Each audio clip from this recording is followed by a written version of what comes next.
conducting research, ethics is at the top of the things you need to consider. If you're going to research a population on areas, whether or not you're researching important or personal information, ethics needs to be a part of every process, every step in the process of conducting research. Are you going to use deception? And if you use deception, how far will you go to keep the participants outside of the loop of information so that you can get a true sense of what their experience is? So in terms of deception in research, it's a white lie, not a full lie. It's a little fib that you use to engage the participants into telling you things they may not tell to the general public. But if you're going to use deception, it is imperative that at some point you let your participants in your study know that they can stop the research at any time, they don't have to continue, and then at the end you debrief them.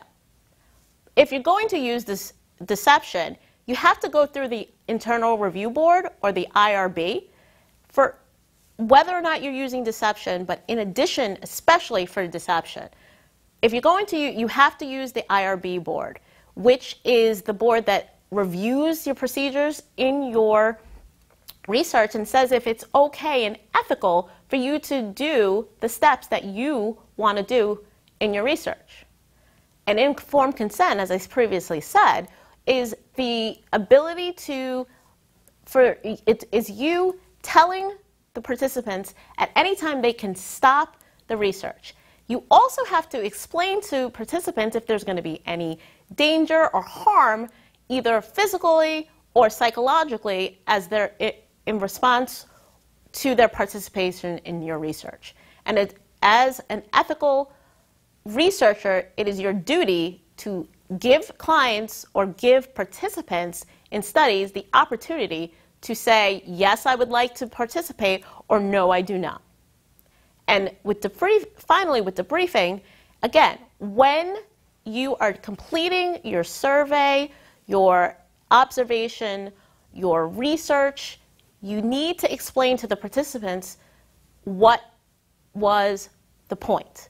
What are you looking for? Why did you need their help, and their importance? A part in the participants' importance in your research and why their information was valuable. You also need to give them a contact list or a contact list of information or names of people in the IRB on the research team, and if they need support after their participation in the study.